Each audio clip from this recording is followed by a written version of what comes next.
My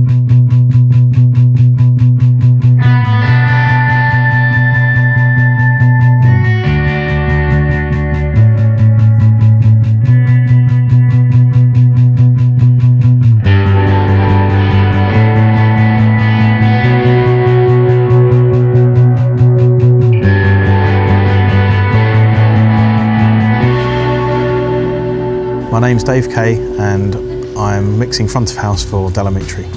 I've been involved with Amitri since about '94 when I was very young, out on the road as a system engineer. I then moved to being a monitor engineer for the band, and then there was a clash of tours and they asked me to come on board as their front of house engineer.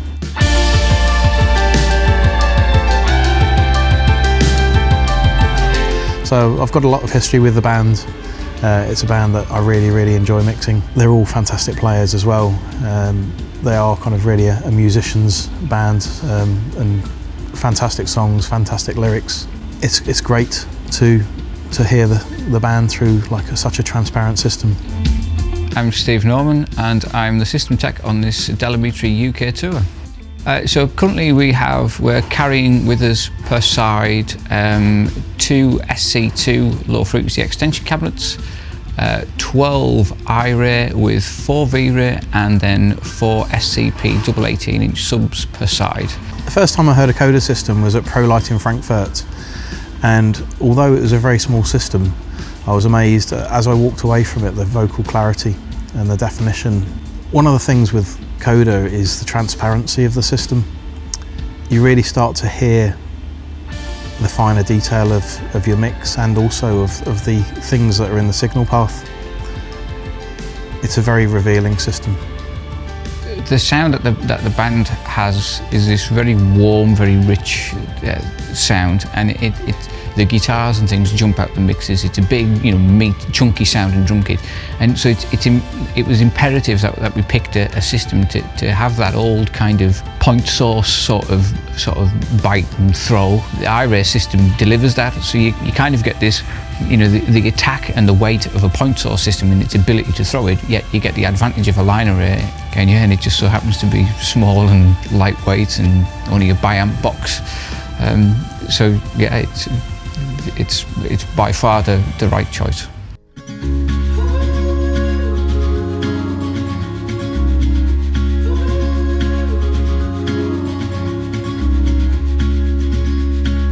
My microphones are mainly Shure 57s, 58s, Beta 58s on the vocals.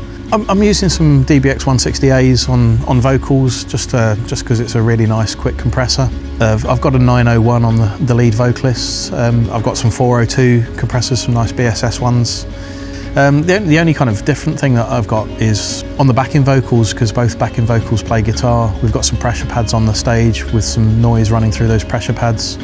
I've got a couple of gates in my rack so that when they step off mic, I'm not getting the guitar firing straight down the microphones. I'm using a PCM 70 just for a bit of reverb, and then an SPX 2000 with like a dual pitch on that, just to fatten out the vocals.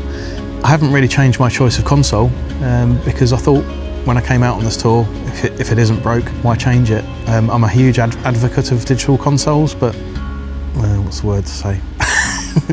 It doesn't sound as good.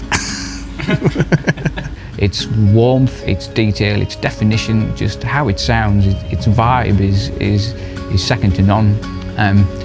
Well worth the 8-man lift. I mean, when you walk on the stage, the acoustic bands it sounds amazing just as is. Everything sounds perfect. The drum kit has that meaty sound with it. It's played incredibly well. The bass sounds driven, that great Ampeg SBT sound. The keys with a Leslie, orange amps, Fender amps. And it's like, how do you preserve that sound and transport it and distribute it without any signal loss? Well, what's the best converter you can get? Well, the best converter is a Prism sound. So we've got the Prism sound, it converts it into the digital domain, and then we transport that. Then the most accurate reproduction in the speaker system is an I-Ray system. There's lots of very good speaker systems out there, but if you're a real audiophile, then you'll appreciate what Coda can deliver.